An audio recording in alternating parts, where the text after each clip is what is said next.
Get into the groove. What's up, y'all? And thank you for tuning in, honey. I bring to you the SoBoujie, SoSpiritual. One more time, SoBoujie, SoSpiritual. Thank you for joining me.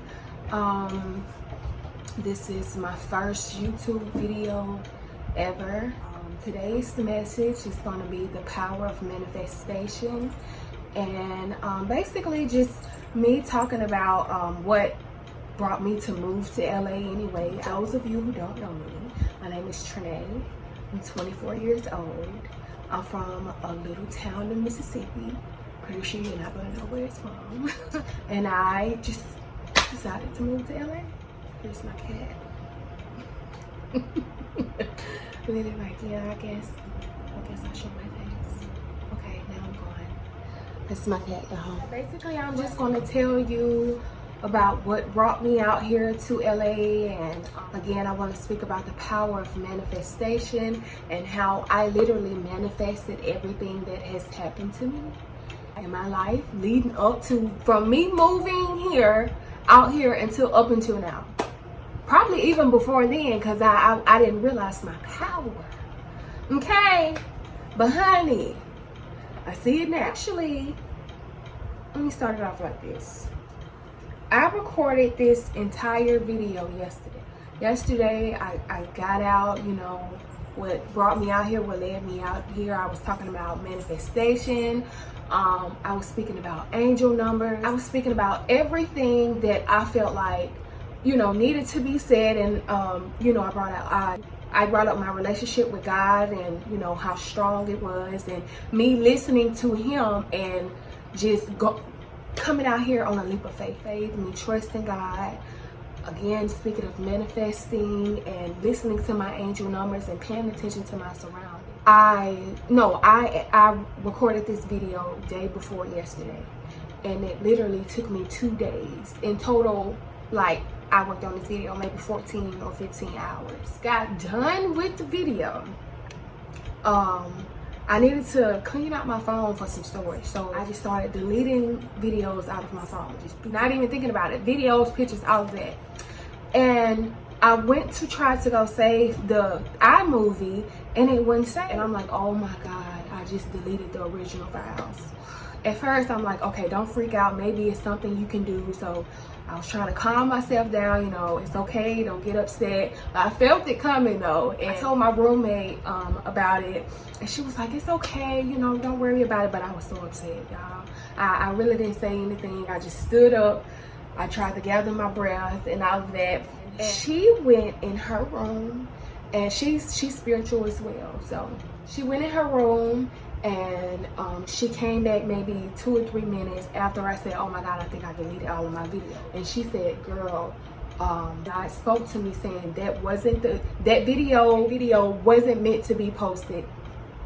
Tell her that wasn't it. So I'm like, it's no way. It's no way. I'm like, I did everything. I spoke about God. I spoke about manifesting. I spoke about everything that needed to be said. I don't know where my mama called me. And I told her what my roommate said, and she said, well, Nay, I have to agree. Her name is Jess. She said, well, Nay, I have to agree with Jess. Maybe it's something that you didn't say that you were supposed to say. And I'm like, mama, I said everything. Still just like, no, I don't know. I'm going to pray about it, because this is the video. It had this video. Oh, it was so dope, y'all. It was so dope. I'm like, no. This is the video. This needed to be out.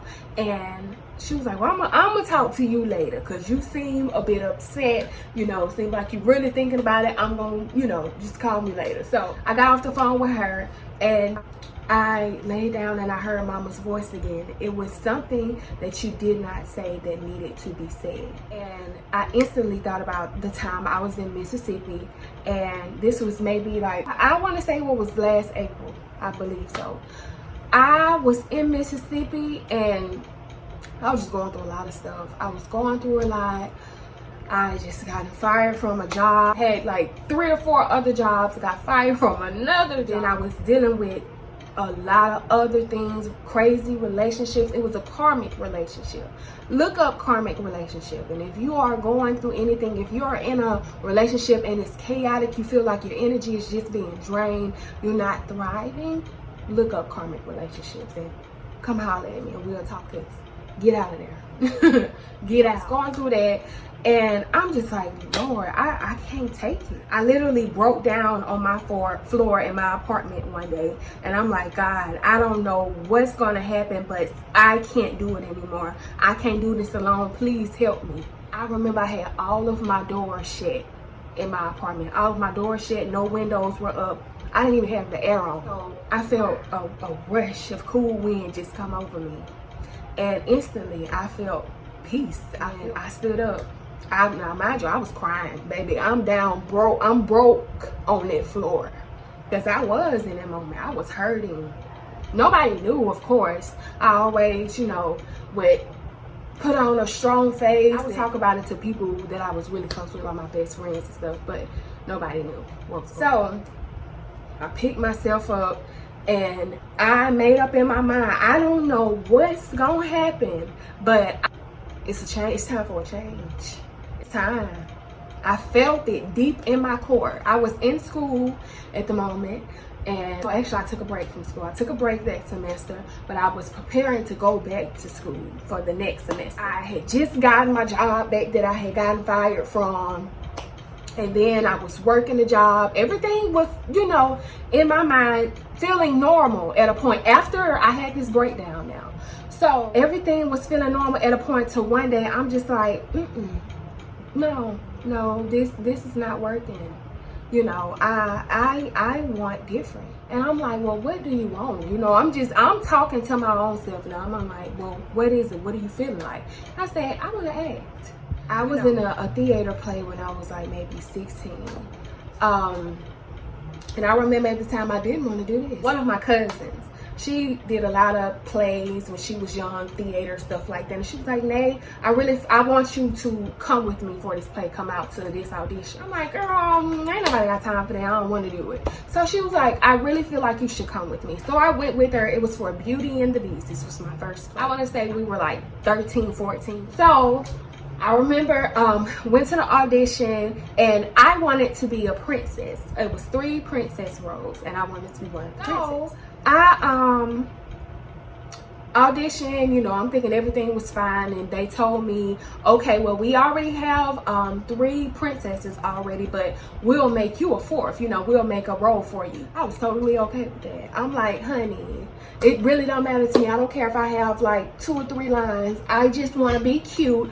I want to be a princess. I always like dainty stuff. Like, I remember one time, okay, I really am bouncing, but I need y'all to know me. I need y'all to feel me. So I remember one time, Mama said it was Halloween, and if she wanted to, dress me up, put me in a costume, and we go trick-or-treating and stuff. And she asked me, would I want to be a witch? So I said, yeah, she's not really thinking about it. She said she spent all day just putting the costume on me, painting my face, all of that. I think she said she made me like a funny nose or something. She said I looked in the mirror after she got done, and I was like,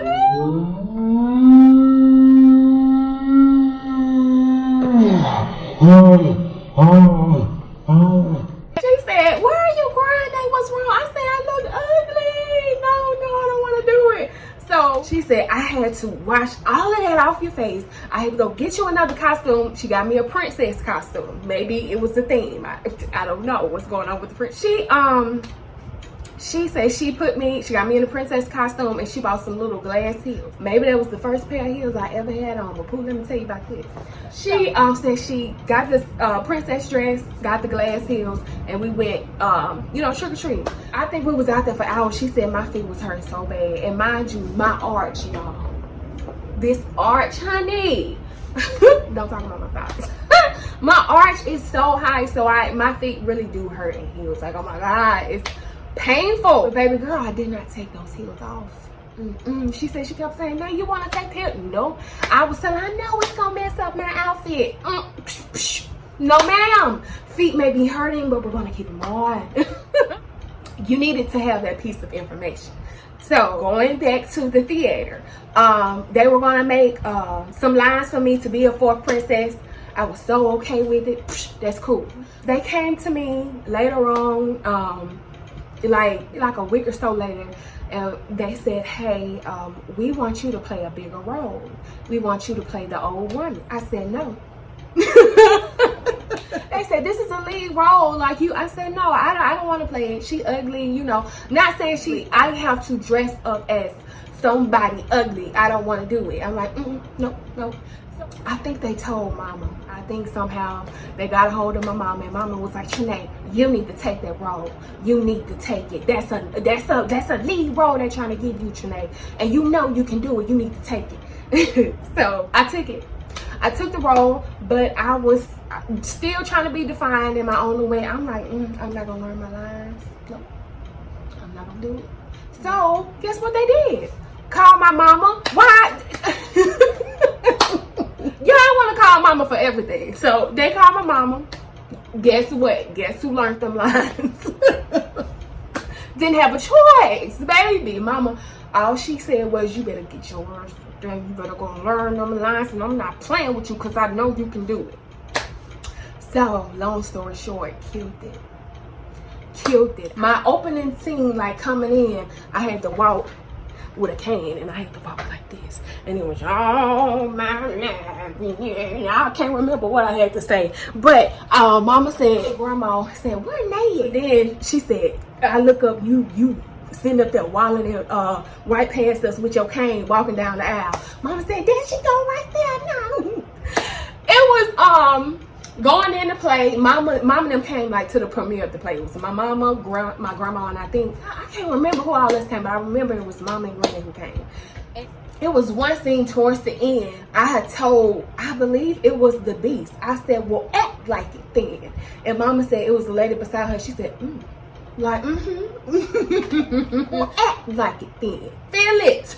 You felt it. I was what? I was young. First role ever. But I really embodied that old lady. But going back to the moral story, did not want to do it. Did not want to do it because of appearance.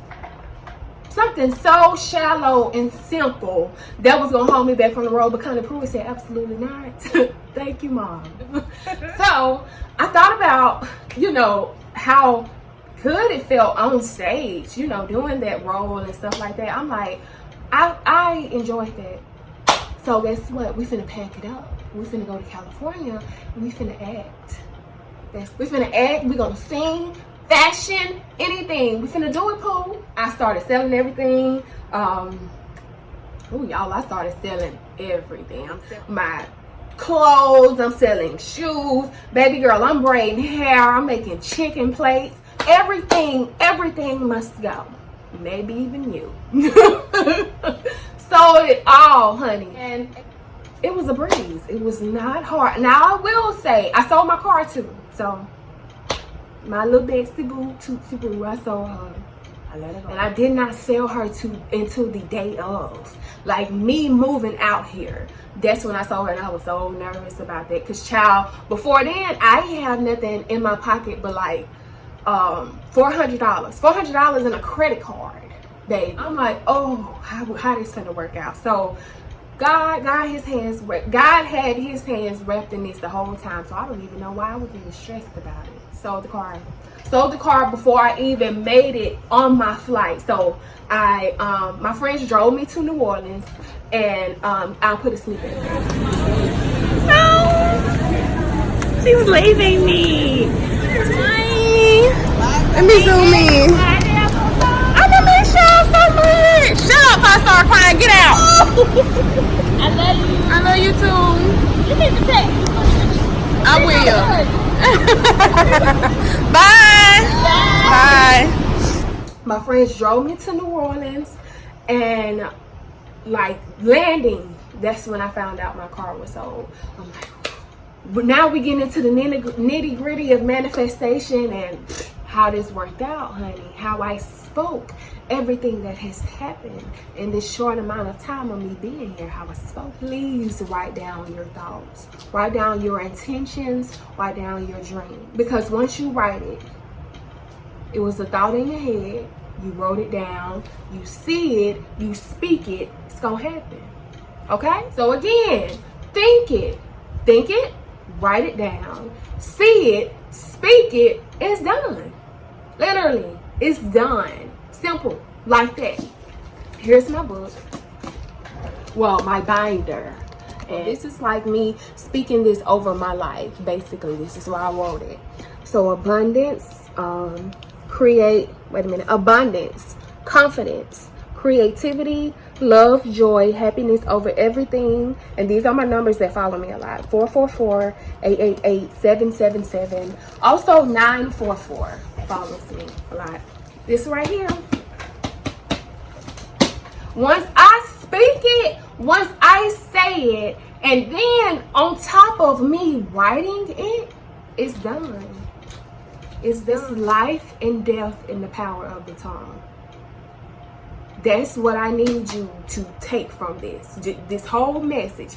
I'm just going to keep on throwing this at you because I need you to feel me. Feel me in what I'm telling you. It is life and death in the power of the tongue.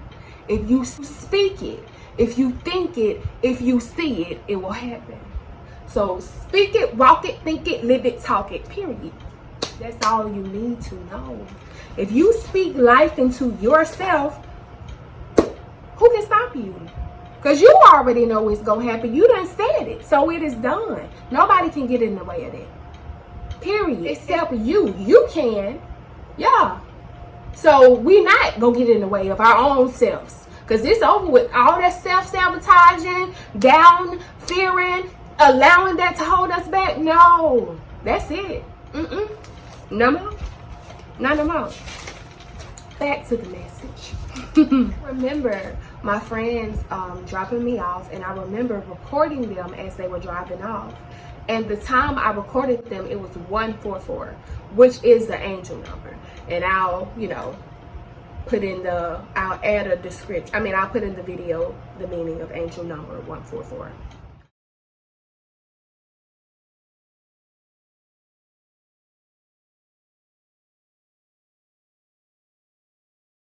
So that played a major part in my life and my experience here so far. Moving forward. So I get out here.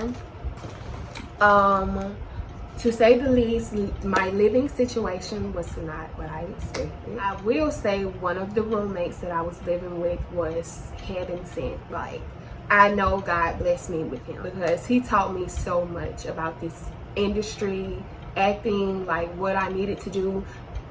Blessed me with had some connections, and they blessed us with free headshots. And I'll put their information, Dorman and Freeman.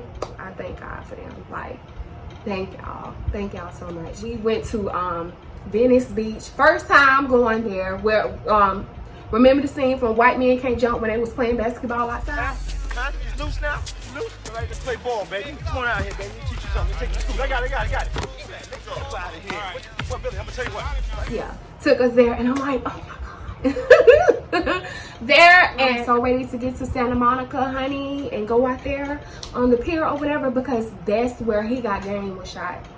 I got to get on the Ferris wheel. That's the goal. So, looking forward to that. Anyway, we went to Venice Beach. Beautiful. Oh, I put snippets of like the process of us getting our pictures took and stuff like that.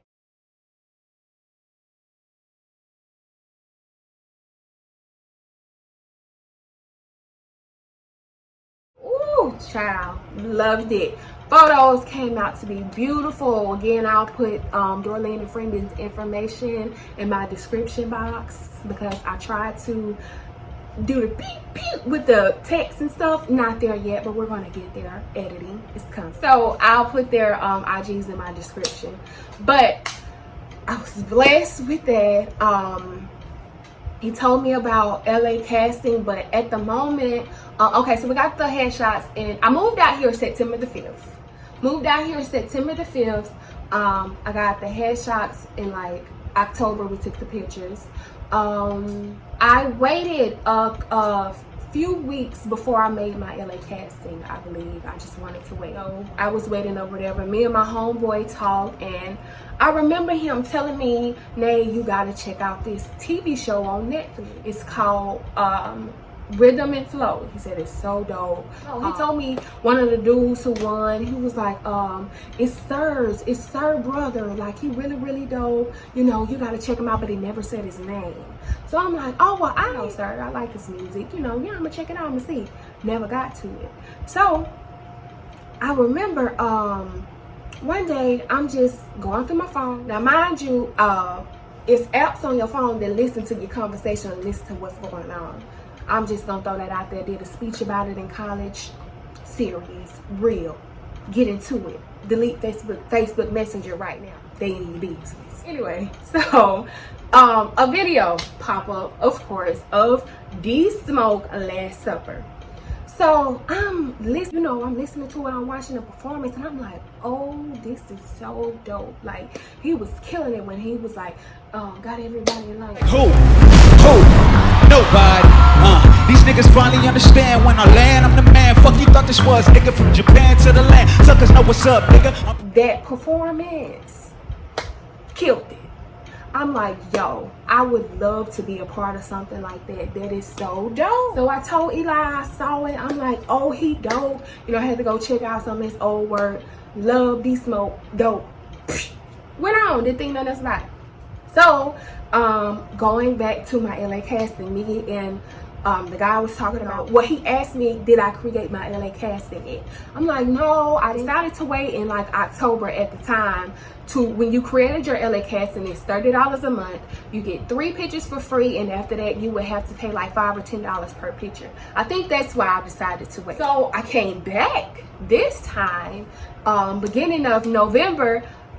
Photos were free, unlimited. You know, you just pay monthly the fee and unlimited photos. So I'm like, sign me up. I remember seeing a role for extras for the Honey Jack video, D Smoke. Don't mind if I do. I said, Lord, that would be so dope if I could be a part of that. Ooh, send it up there. I'm like, oh, please. And then I just kept submitting, kept going on. I didn't think nothing else about it. So slept that day. I remember waking up very next morning, and I got a text. It was from E. Millie's casting, and he said, can you be here in 30 minutes? I said, absolutely. Start grabbing everything, like just running back and forth. Didn't even know what the attire was, didn't know what to wear. I remember I grabbed these boots. My handy dandies. Let me tell you, me and my good sis, we're gonna be in this for the long run. So I grabbed these boots, and I had a whole, I think it was this bag. I stuffed this bag full of clothes, didn't know what I needed to wear, but we had options, and I took off. Got there, I believe, in like 30 to 35 minutes, shot right in. And I remember sitting there, and I was so nervous. I sat by a group of lovely people. I love them. They are so beautiful, so talented. I remember just sitting beside them, listening to their stories, and them telling me, where they're from, stuff like that. Literally everywhere I've been, I've met some amazing people on set. Love it every time I go. So I remember talking with them, and I believe the wardrobe lady came over and she gave me my wardrobe.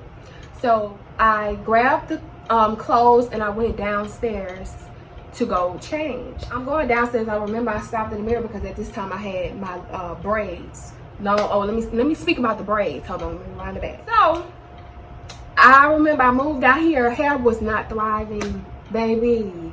My hair, now imagine I'm coming from Mississippi, humid, wet, hot, always moisture in the air, to dry. Nothing is going on out here. Air is just stagnant. My hair was I said, oh no. So I said, I'm gonna braid my hair. I braid my hair, right here. This is the norm for me. And I said, no. We didn't come out here to be normal. We didn't come out here to just play it safe. We're gonna be who we wanna be. Be who you want.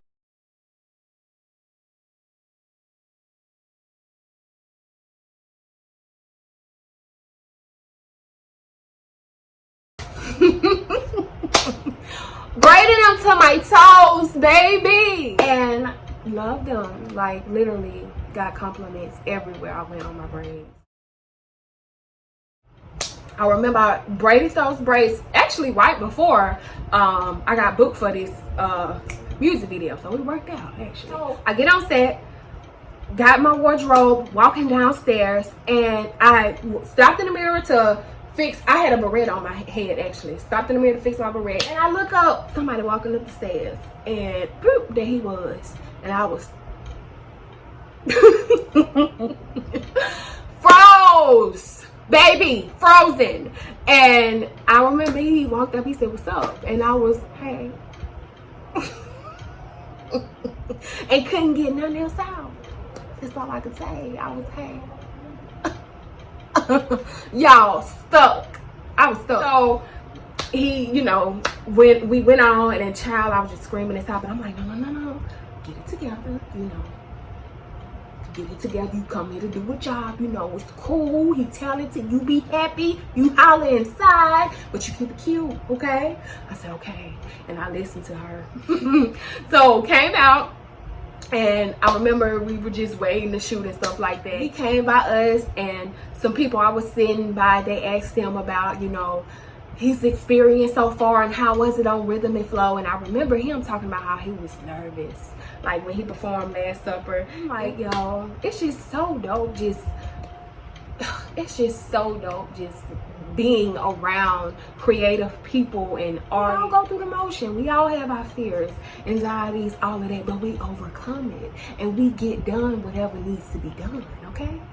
And that's to you too. Don't let nothing hold you back. Oh, he was talking about that. Dope. Talented. Situation was amazing. And also I remember director came and she grabbed all of us we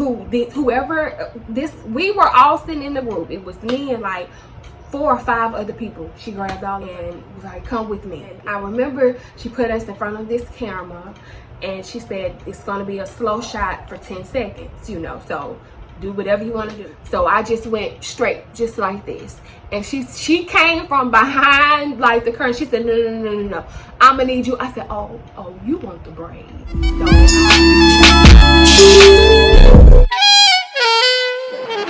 I think we owe them and we owe ourselves.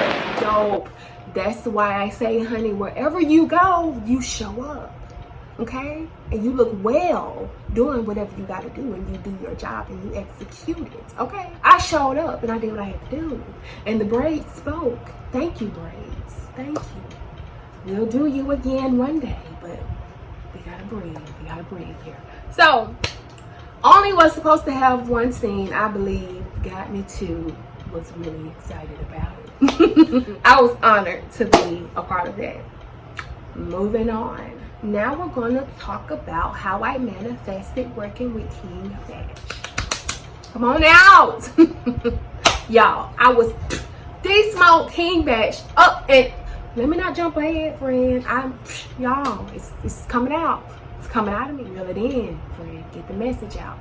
Tell them what's going on. So, I remember I would always watch his skits, still to this day, watch his videos and all that. I'm like, yo, now mind you, this is when I moved out here.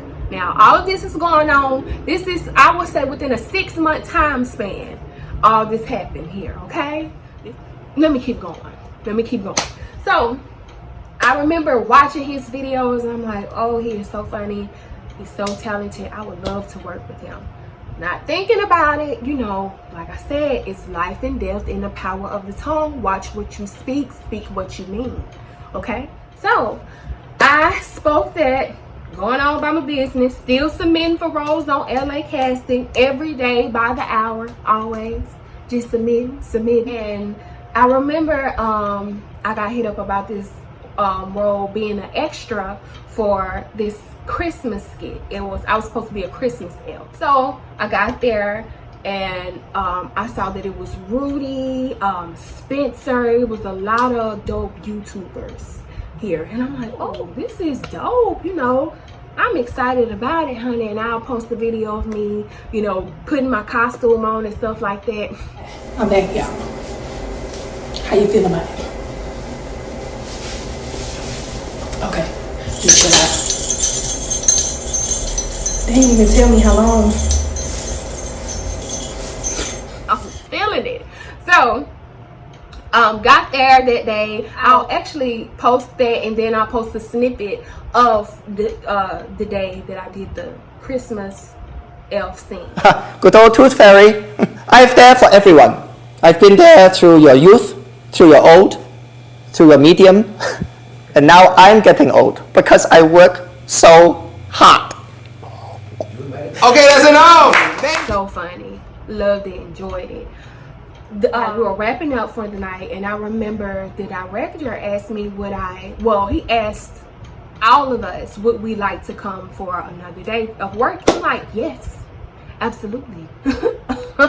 Any day you need me, you call me, because I'm coming, baby.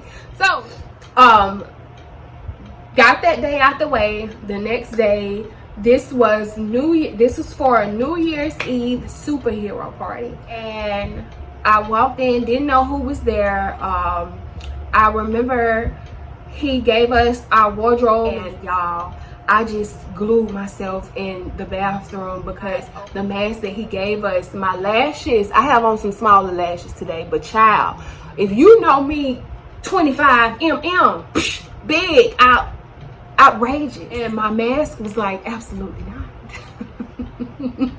So I felt like I was in there for hours. I know they were like, what is this girl doing? I was just trying to peek my head out every now and then to let them know, I'm still around and stuff. I remember walking out and I saw Batch. I said, oh. You remember when you spoke that? I do remember when I spoke that. Girl is here. Get into it. I looked, and mind you, again, I'm screaming on the inside, but I had to keep it together.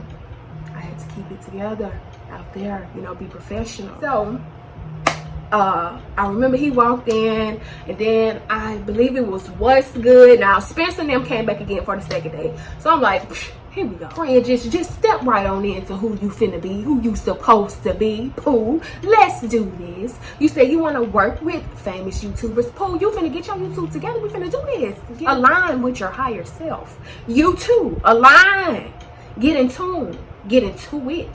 So, still had to go back in the bathroom for hours trying to fiddle with this mask. And I remember Andy came, one of the directors came to the bathroom. Well, hold on, he didn't come in the bathroom. He came to the door. He said, Trinae, do you mind doing a favor for me? He said, would you play Batgirl for me? I'm like, absolutely. Yes, honey, what you mean? Batch was playing Batman. So I'm like, absolutely. Where's my costume? What you need me to do? So he gave me the costume, and I'm running. And mind you, let me tell you who I had with me. The boots. I had the girls with me all the time, and she be on go. Everywhere we get booked, Pooh, bringing you. Gotta have it. So, threw the outfit on in no time, and by the time the director came to ask me, was I ready? I was already walking out the door, like, let's go. Let's do this. So, I get out there, and I remember them telling me, your only line is, I'm Batgirl. That's all I knew. I said, okay. So, sit down, and the first thing I thought in my mind was to act like I'm not interested. And I know that's just me just bringing out how I probably really do act for real in person. I'm like, okay, well, no. Let me rephrase that, because I don't, act like I'm not interested. I do play hard to get a little bit, because you got to show me you, okay? Let me see what you about. Let me read you out. Let me scope you. But anyway, I was like acting like, yeah, I'm that girl in the beginning. And I remember somebody saying, no, you got to act like you're interested. And I remember back then when you didn't explain to her, like what needed to be done. I'm like, thank you for having my back, because I didn't know, and I really appreciate it, So once they told me, what I need to do, I got into it. I'll put a snippet of it or whatever, but I could see at the beginning, I was like, I'm that girl. But then you look like it flicks, and then I'm into it, because I didn't know what to do at first. But once you tell me what to do, it's gonna be done.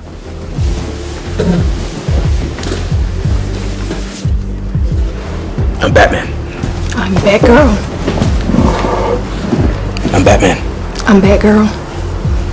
I'm Batman. I'm Batgirl.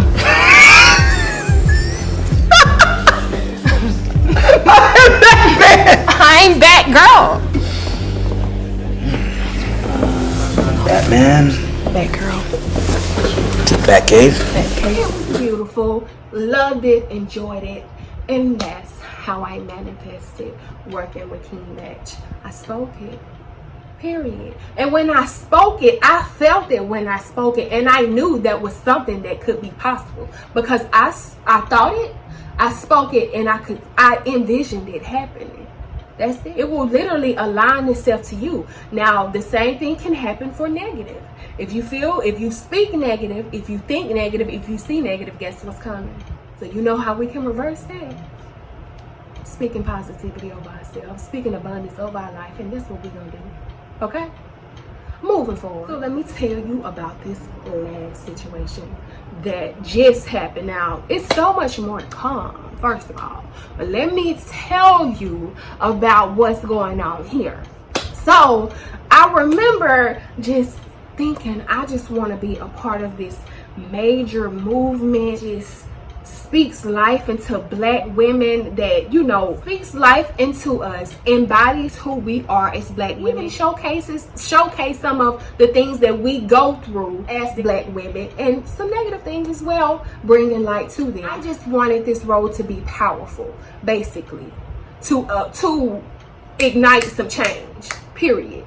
And I remember trying to clean up my Instagram, just polish it up, you know, get it cute or whatever. I didn't have any headshots at the moment. This is when I first moved out here. I remember saying, well, I'll get my camera and try to make my own headshots or something, child. So I remember I got to this poem that I made, and I wrote this poem in Mississippi. And at the time, with the time that I wrote this poem, I was going through, this was around the time, you know, when I broke down and I felt God and all of that. And I was just going through a lot, and I said, I'm gonna write it out. I'm finna just write how everything I'm feeling, I'm just finna write it out. She was lost. She was lost in emotion. She was lost in pain. She was lost in the numbness, but she would hide the rain. She was a real ass bitch who didn't give a fuck. But in reality, she was a woman who was stuck. Karma praying at her neck because of relationships that she dug. She was out looking for love to feel needed by niggas who didn't give a fuck. But right in front of her was a king who was simply amazed by her essence. He was blindly in love. But she didn't love herself, so that love wasn't enough. She needed the passion, the argument, the drama, the bullshit. Isn't that the definition of real love? We fight, we argue, I hate you, yes, fuck me. Oh, I can't get enough. But until she realizes, girl, that nigga can't love you because that nigga don't know love, she'll continue to ask, I need a nigga, I need love. Wrote the poem out, you know, loved it or whatever. But this particular day, I was about to archive it. I was finna just put it away. And something said, do not remove this video from your page. Keep it on your page. So I said, okay. Listening to my intuition now. Listen, that voice that you hear sometimes talking to you, especially in situations that you are uncertain of, listen to it. Because it has been times where I didn't listen and got the consequences of not listening. Listen, the universe will tell you, God will tell you. It's all around us. We all one, first of all. Let's start. We'll go deeper into this later.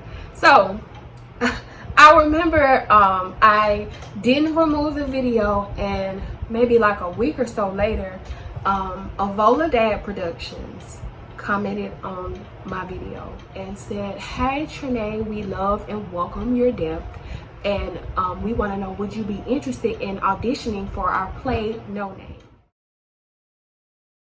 And I was like, oh, absolutely. Always, everything, absolutely, I would love to. So she was like, great. She gave me she told me to DM her for more information.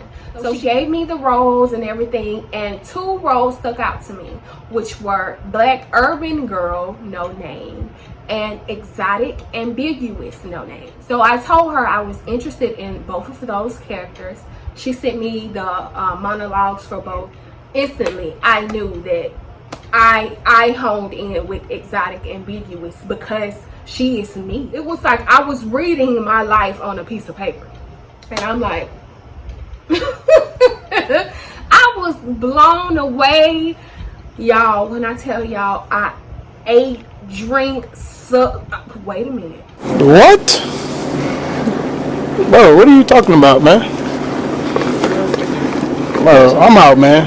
That nigga's tripping. Rewind that. Because that's not what that was supposed to come out of your mouth. That script stayed with me 24/7. I read that script, read it.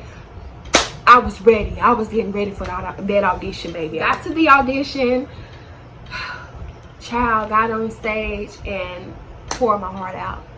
And I was so like just engulfed into the character. I'm like, Lord, was I even able to get my lines out? Jesus. I felt it, and especially when it got to the part where in my character, you know, she didn't have her father in her life, which I didn't either, you know, just being honest. I had my grandfather, rest in peace to him. I love you, granddaddy, I miss you. I had my grandfather, but my real father wasn't there. So I felt that, and I remember just looking into that camera, and I said that role and killed it. Didn't think I killed it in my mind, because that's when the doubts come in. Ha ha!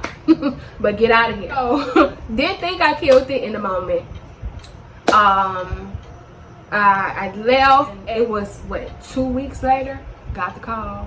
Shannon called the writer, and she said she wrote in her notes that I reminded her of like a butterfly. She could just see me blooming into something so beautiful, you know. And I'm like,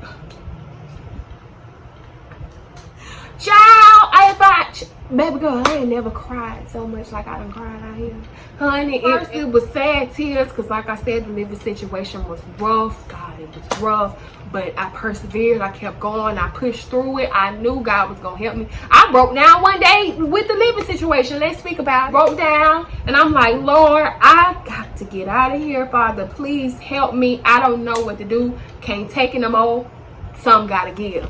Very same day, I got, thank God, my grandma blessed me, and my mom. My grandma, my mom, ooh, my support system back home. I love y'all.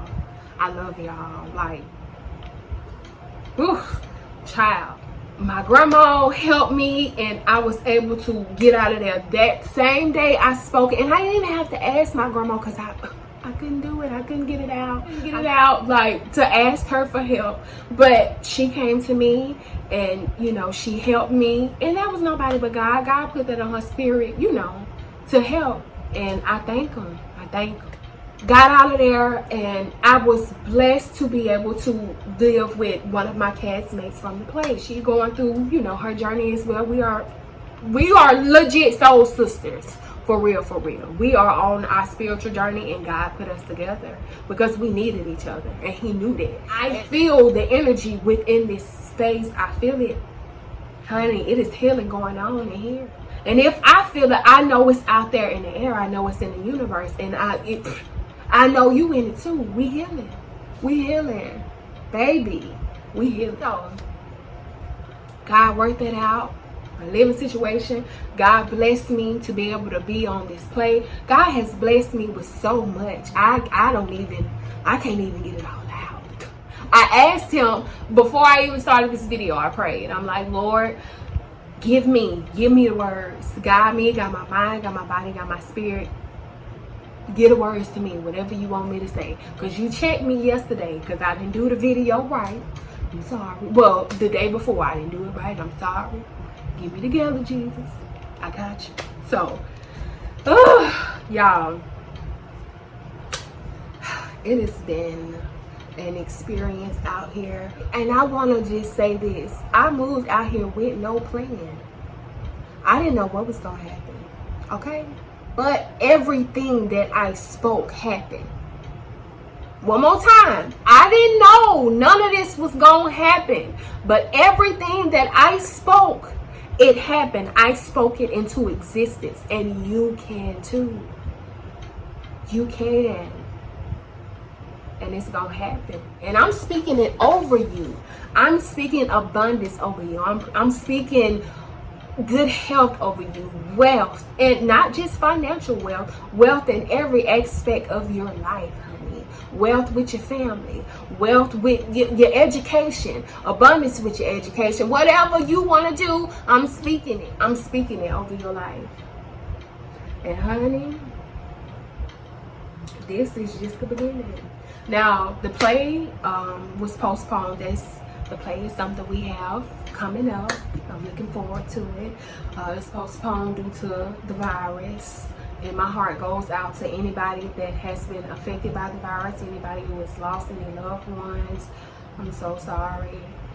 I was affected by the virus, you know. I had it before I even knew what was going on. As soon as I moved out here, I moved out here in September. I remember getting it by November. And I'm like, I thought I was going to die. I really did. Like, I'm not trying to scare anybody or anything like that, but it is very serious. So please take it serious. I legit thought, I was finna KO. I'm like, Lord, I did all this. I sold all the stuff. I did what you wanted me to do, and this how I'm gonna go.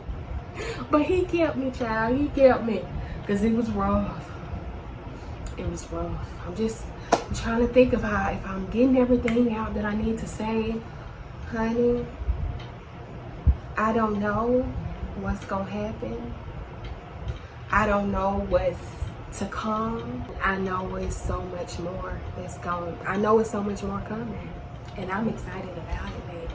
And I welcome it. Come on in. Abundance. Let's go.